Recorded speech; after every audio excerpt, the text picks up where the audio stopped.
And it might be that you didn't achieve them and more training or more presentations are necessary. It might be that he said, actually, you did a fantastic job of that presentation and there's another audience that needs to see it. And I'd like you to do a different one, the same one, next Monday. Great, you get a chance to practice another presentation. So you should always do the post-event stuff. And my idea here is to schedule a follow-up before you even deliver the presentation. So say to the sponsor, okay, when would you like to measure how well we did with this presentation? Should we do it 2 weeks afterwards, a day afterwards, a month afterwards, whatever it might be? Sign these people up.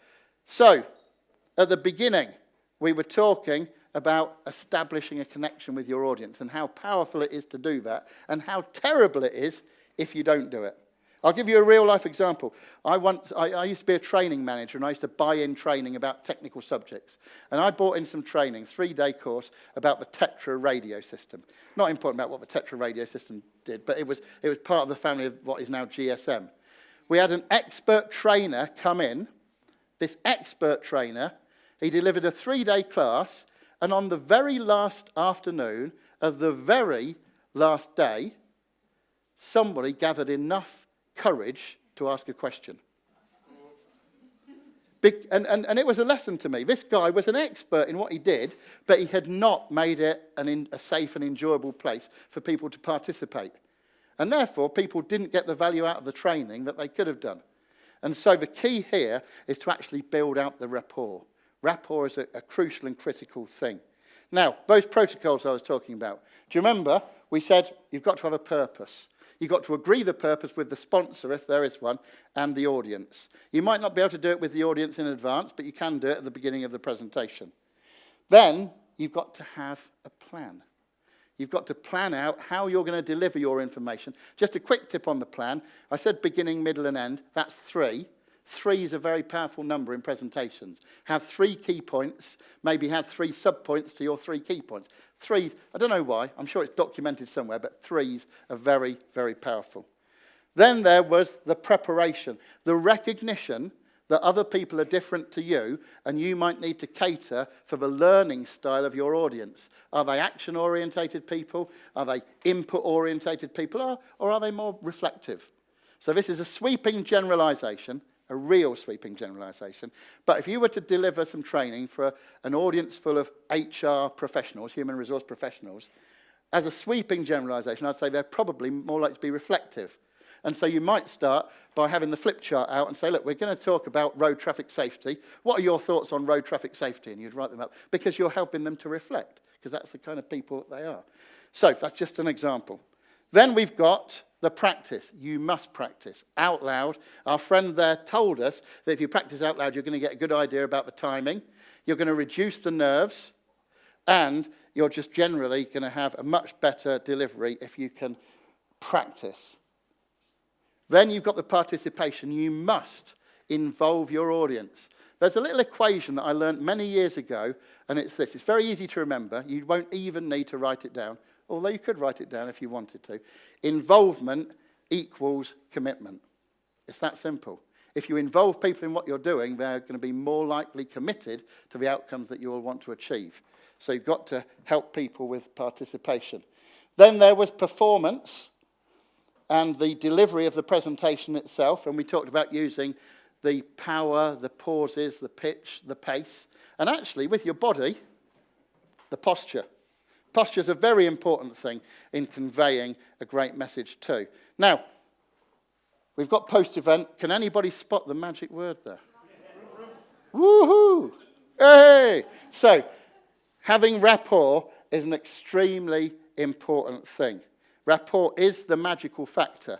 Now, there's lots of different ways of creating rapport, but just for the purposes of what we're doing here, would anybody like to shout out a way of creating rapport with an audience, or create a way of disconnecting from an audience? Either will do for me. I don't mind. Touching someone. That can be, well, it depends on the context, sir, frankly. Touching somebody is a nice thing to do. Yes, sir? Giving them chocolate. Giving them chocolate. That's my favourite answer so far.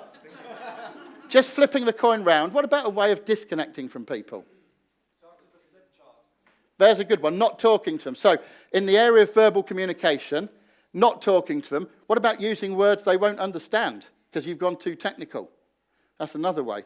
What about, well, moving away from non-verbal, but dressing. Imagine if you're going to talk to a group of building construction people and you go in a suit. You'd have broken rapport before you walked through the door. That was a rhyme. I must remember that. There you go, sir. Any other ways? Yes, sir. Talking very monotonously. Yes, the clue is in the word, isn't it? Monotone, monotonously. Yes, if you don't vary your pitch, pace, pauses and power, yeah, you can turn people right off. Well done, sir. Any other? Yes, sir. Only content without stories. Yes, there's a good one. In sales, they tend to talk about that's feature dumping. You just throw in stuff down to the audience and not actually engaging with them. Yes. Now, the man mentioned stories. Let's just take a moment on that. Why do you think stories are so powerful to people? I'll tell you. That was a rhetorical question, by the way. I'll tell you why. It's because in any presentation, especially a sales presentation, anything the presenter says is a lie. You're sat there thinking, hang on a minute, no, I don't believe that. However, anything you tell yourself is obviously true, isn't it? So when people tell a story and you get to draw your own conclusions from the story, that's truth. That is the power of stories in presentations.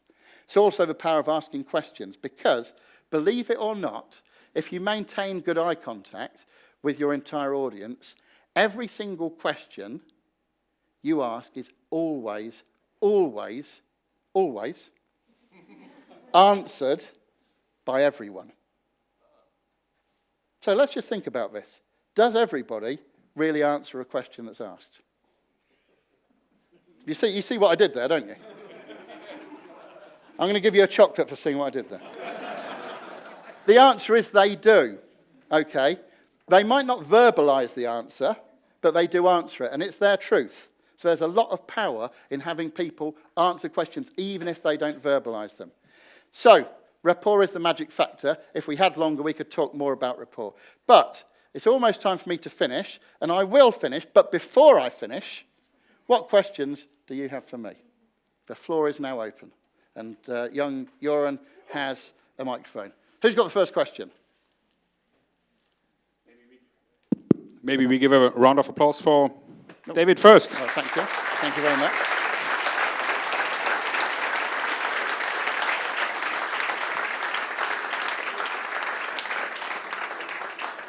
Any questions? We have some time. There's a question over there, sir.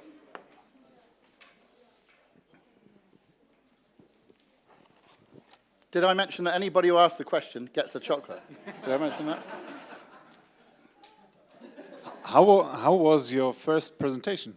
How was my first presentation ever? Yes. Can you still remember that? Yes, I can. Well, my first kind of professional presentation, and I will tell you that my knees were literally knocking together.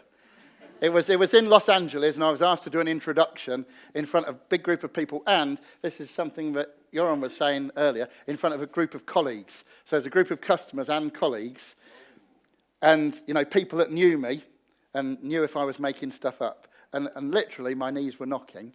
And afterwards, people came and shook my hand and told me what a great job I did. And I didn't think I'd done a great job, but it was instructional to me that you can feel something on the inside without portraying it on the outside.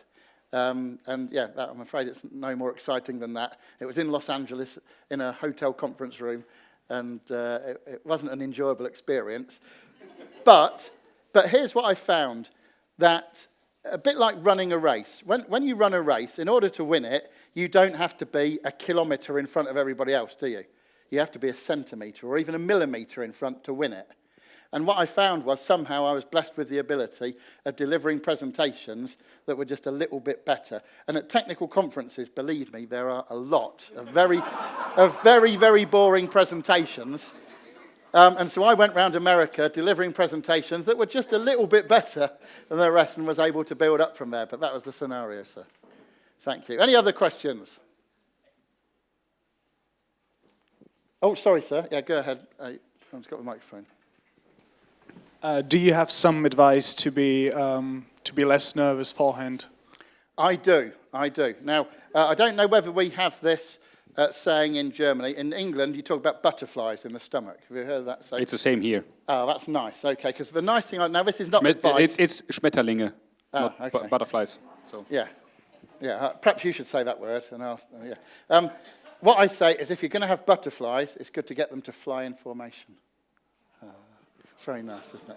However, to give you some practical advice, the first thing I would say is if you follow those 7 protocols, I would say your nervousness, or one's nervousness, would be massively reduced because you're so well prepared in so many ways. However, what that doesn't account for is the nervousness that still comes of getting up in front of a group of people, which you're going to have. And there's nothing wrong with that. You should have it because we get nervous about things that are important to us. If you don't get nervous about something, it's not important enough to you. You know, if you're going to ask the person that you think you want to spend the rest of your life with to get married, you might be just a little bit nervous, you know, because it's important. So, first of all, do all seven protocols, and you will have your nervousness massively reduced. But the key really is the practicing. Practice again. Because have you noticed that when you do that thing and look at slides and think, I'll say that when that slide's on, when you actually do it in real life, it doesn't come out as well as you thought it was going to come out. You stumble over words or phrases aren't as coherent as you thought they were going to be. So the physical practice, hopefully to a real-life audience, it's a little bit like riding a bike. The more you do it, the better you get. I'm afraid, I'd love to give you a special insight, but I think it's that basic, that you just have to do it, and do it some more.